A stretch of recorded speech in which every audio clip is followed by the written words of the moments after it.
Good morning, everybody. I just been to get myself a cheeky little Mackey's coffee. Side note, McDonald's, like, their coffee is decent and it's cheap and they don't use oat milk. So I drink it because it's safe, but also because I like to earn lots of points in my app and then I get like a week of free coffees. Anyway, this is completely beside the point of this video. I've been doing a lot of like thinking, a lot of like soul searching about the kind of stuff I want to put on here.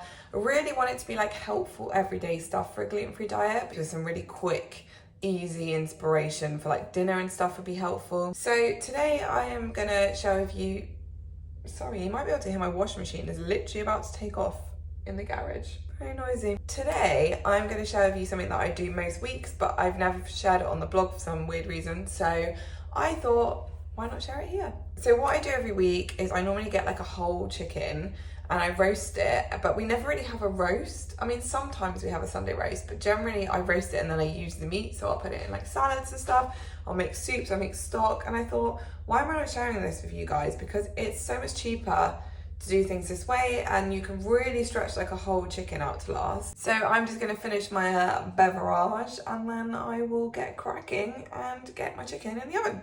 So I've got a medium roast chicken. Sometimes I buy those like cook in the bag ones, but I mean this was just cheaper, so that's why I got that. There's really no interesting story behind my decision. A little bit of salt and pepper, a little drizzle of olive oil. So I'm keeping it fairly neutral because I want to use the meat in like different dishes. So I'm just going to pop it in like that and roast it. Right, the chicken is out. So this has been sitting for a little while. I'm going to have some of it in my lunch. So I've just made a really basic salad. So I have got rocket, spinach, tomato, spring onion, a little baby cucumber, and these pink pickled onions from Aldi, which I'm obsessed with. And then this Sabra garlic and pepper hummus, which is the best hummus ever. And I'm going to cut a bit of the chicken breast off to have in my lunch, and then I will let this cool so that I can show you what I'm going to make with the rest. Do you know what? It's actually so nice outside. I've taken this out to the garden. My first garden lunch, that's exciting. I mean, get a load of that blue sky. This makes me very happy. So just to show you that the chicken's cooled down, I've picked off pretty much all the meat. There's probably a few little scraggy bits I can still get. So I've got my carcass there ready to make some stock. I just love having homemade chicken stock. It's so good and it's an easy way to have gluten-free stock. And then I've got a really big bowl. These bowls are massive, so like a massive bowl of meat here. When you cook your chicken, so I've saved all the juices here. So even if you're having a chicken and it's not part of a roast dinner, you can still make a really quick gravy with this. I'll show you how to do that in a second. And then you can freeze that or you can save it for another night. Okay, so I'm just gonna pour in the roasting juices into this pan. I'm just gonna pour in some boiling water. And then you'll also need some corn flour and a whisk. So I'm gonna put about a tablespoon in here. And then you should never add the corn flour directly. So I'm just gonna get a little bit of the liquid, which should be like warmish. And just stir it up, and this is what we call a slurry. Now it's come to the boil, I'll pour this in as well. Just gonna use my whisk now to thicken this up. So you can make this gravy as thick as you want, and you can also sieve it to get out the little bits, but to be honest, I don't really mind those because, well, it's chicken, what's going on with chicken? Don't mind a bit more chicken. I'm gonna let this cool completely and I'm gonna freeze it for next time I have a roast dinner. This is so handy if you do wanna make a roast with your chicken and then you're using the leftovers for other recipes. But either way, really simple gluten-free gravy. Okay, it is time to make stock. Ooh, I look like I'm in the stock pot. Hello everybody. I'm gonna have to move that because that's gonna be really distracting. So I'm now gonna make some stock using the chicken carcass. So I've got the carcass here. And basically, I like to chuck it into the slow cooker. You can boil it on the hob, but I just find it so much easier. I've got my chicken bones, so I've got the bones, I've got any leftover little scraggy bits of meat. I've got all the juices that are left on this pan that drained off the chicken when it was cooling, and I kept the skin as well. So any odd bits can go in there. Normally, if I know I'm gonna do some stock, I will save ends of veg. So I will save like the ends of the onion. So I've got some really soft celery, which is looking a little bit sad. So I'll chop off the slightly mouldy bit.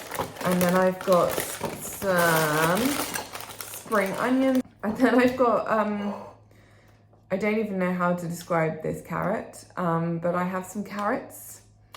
So that's going in. And then I'm gonna chop up an onion, and I will also chop up some garlic. I think I might have chopped garlic actually instead of whole cloves, so I'm gonna pop some of that in. I will show you how to make the easiest stock ever. So we'll chop off any skanky bits.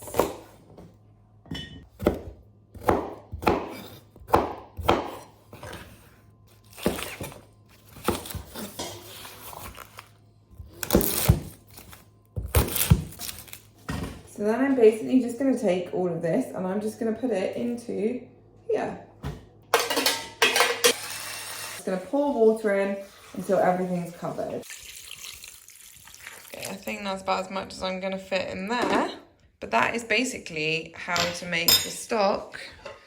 Now I'm going to pop this on and I'm going to leave, whoa, I'm drowning the lid. Oh good Lord, I've made a mess. Let me try that again. Gonna put the lid on successfully. I'm gonna put this on low and I'm gonna leave this overnight. So we'll come back tomorrow and I will show you how to finalize your chicken stock. The chicken stock has been in overnight and I've been letting it cool down. So I'm going to take out all the veg and the chicken bones and I'm gonna chuck them away. And then the rest will be a lovely stock and we'll see what we can make with that. There we go, that is that beautiful chicken stock. It's a really, really good way to just get a little bit extra out of your chicken and full of goodness.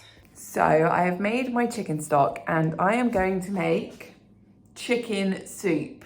I always have a stash of this in the freezer and I used the last of it last week, so it's actually really good timing. Whenever me or Steve are ill, I always get some of this out of the freezer and it is so good for making you feel better. And I do really think there's like some sort of medicinal properties to it. So I'm gonna tap into my stash of chicken meat and I'm going to put some of this in.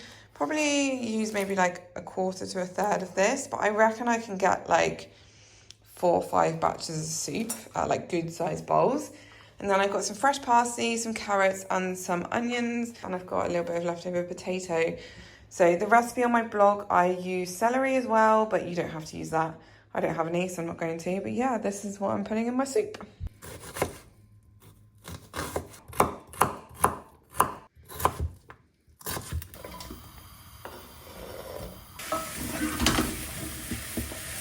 Okay, I've added in my shredded chicken and some fresh parsley. And now I'm just going to ladle the stock in and let this simmer probably for about 20 minutes or so until those veg are nice and cooked through. And that is how simple it is to make this soup.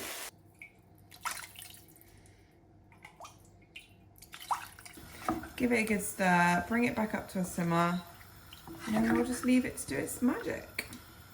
Okay, doing the all-important taste test. Oh, hot. That soup is delicious. I put a little bit of frozen chili in as well. And it's just giving it like a really nice kick. Very happy with that. For my next trick, I'm making the chicken and leek risotto recipe from the vlog. Now the one on the blog uses 4 chicken, but I'm just using this shredded cooked chicken, leeks.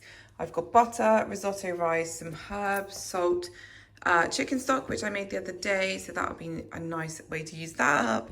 And let me show you how simple this recipe is. So after about 5 minutes, it should look nice and soft like this. So I'm gonna add in my chicken and my rice and my herbs, but I can't do that one-handed. Okay, some quick fire tips for making risotto. So you wanna stir all the rice in so it's coated like this, and then we're gonna take our stock. Now, ideally this stock could be hot. That's quite important when making risotto. I haven't heated this up because I am a plum, so I'm just gonna pour it in anyway. So imagine this is hot stock. So you can see the stock at the moment, and this is going to gradually get absorbed. And as soon as you feel that this is starting to sort of stick a little bit, that's when we put the same amount of stock in again and keep going like this until all the stock is added. And hopefully that'll be about the time the risotto is cooked. In the recipe on my blog, I add some frozen peas, but I don't actually have any. But I do have a little bit of cream cheese left, so I thought I'd add this in. It's about 50 grams. So I'm doing a half batch of the recipe on my blog, so this will serve 2 people. The recipe on my website serves 4, and I will link it down below. And that looks pretty much there.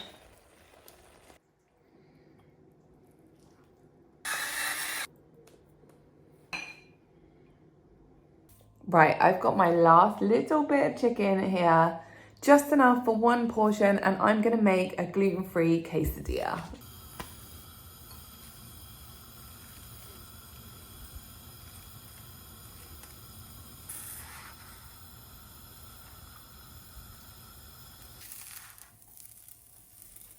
And there you have it, 1 gluten-free quesadilla.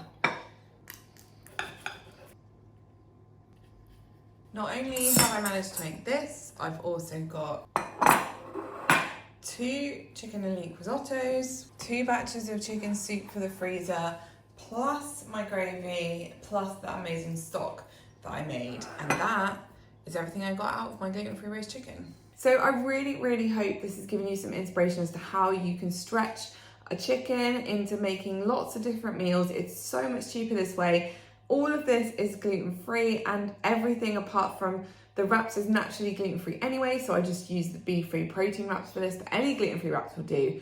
I even have my own homemade gluten-free wraps, which I will link in the description down below, along with the recipes for the soup and the risotto and what went into the quesadillas.